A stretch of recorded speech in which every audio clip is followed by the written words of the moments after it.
होर्मुज में भारतीय क्रू वाले एक जहाज पर हमला होता है। 3 भारतीयों की दर्दनाक मौत हो जाती है। अब ये हमला किसने किया, इस पर अलग लड़ाई चल रही है। ईरान का दावा है कि अमेरिकी फौज ने भारतीय जहाज को निशाना बनाया। अब ट्रंप का स्टेटमेंट आ गया, जिसमें उन्होंने कहा कि भारतीय जहाजों पर हमले बर्दाश्त नहीं। क्या है पूरा मामला, आइए जानते हैं इस वीडियो में। नमस्कार, आप देख रहे हैं न्यूज़ 18 का डिजिटल प्लेटफॉर्म और मैं हूं आपके साथ पल्लवी त्रिपाठी। अमेरिकी राष्ट्रपति डोनाल्ड ट्रंप ने दावा किया कि ईरान ने होर्मुज स्ट्रेट से गुजर रहे भारतीय जहाजों पर ड्रोन हमला किया था। ट्रंप ने इस घटना को पूरी तरह अस्वीकार्य बताया और कहा कि इससे क्षेत्र की सुरक्षा पर बड़ा खतरा पैदा हुआ है। हालांकि ईरान ने ट्रंप के इस आरोप को सिरे से खारिज कर दिया। ईरान के विदेश मंत्री अब्बास अराक्ची ने कहा कि अमेरिका बिना किसी सबूत के ईरान पर आरोप लगा रहा है।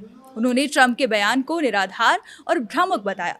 अराक्ची का कहना है कि सच्चाई ये है कि भारतीय नागरिकों की जान ईरान ने नहीं बल्कि अमेरिकी सैन्य कार्रवाई ने ली है। ईरान का आरोप है कि ओमान तट के पास एक तेल टैंकर पर अमेरिकी सेना ने हमला किया, जिसमें 3 भारतीय नाविकों की मौत हो गई।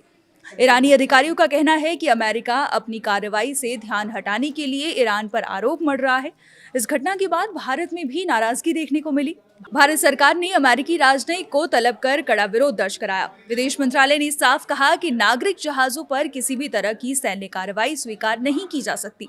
भारत ने क्षेत्र में शांति और बातचीत के जरिए समाधान निकालने की अपील भी की। ईरानी विदेश मंत्री अराक्ची ने कहा कि भारतीय कमर्शियल जहाजों पर अमेरिका के बर्बर हमले अमेरिका की सशस्त्र डकैती और राज्य प्रायोजित समुद्री लूट की नीति का स्पष्ट प्रमाण है। इस अमेरिकी हमले में कम से कम 3 भारतीय नागरिक मारे गए। उन्होंने नाविकों के परिवारों, भारतीय जनता और सरकार के प्रति संवेदना व्यक्त की। अराक्ची ने अंतर्राष्ट्रीय समुदाय से अमेरिका को जिम्मेदार ठहराने की अपील भी की और कहा कि उसकी कार्रवाई से वैश्विक शांति, सुरक्षा और नौवहन की स्वतंत्रता को खतरा है।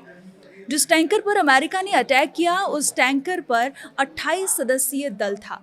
इसमें 24 भारतीय और 4 विदेशी नागरिक यानी 2 पाकिस्तानी, 1 यूक्रेनी और 1 रूसी शामिल थे। हमले के बाद 21 भारतीय नागरिकों को बचा लिया गया। मृत 3 क्रू सदस्यों की पहचान deck cadet Aditya Sharma, engine fitter Shivanand Chaurasia और चीफ इंजीनियर पटनाला सुरेश के रूप में हुई। अमेरिका और ईरान अब ब्लेम गेम में लगे हुए हैं। फिलहाल सबसे बड़ा सवाल यही है कि भारतीय नागरिकों की मौत के लिए आखिर जिम्मेदार कौन है। ट्रंप ईरान को दोषी ठहरा रहा है, जबकि ईरान अमेरिका पर आरोप लगा रहा है। इस बीच भारत अपने नागरिकों की सुरक्षा और न्याय की मांग को लेकर लगातार दबाव बनाए हुए है। आने वाले दिनों में ये मुद्दा अंतर्राष्ट्रीय कूटनीति में और बड़ा रूप ले सकता है। फिलहाल के लिए इतना ही। देखते रहिए न्यूज़ 18।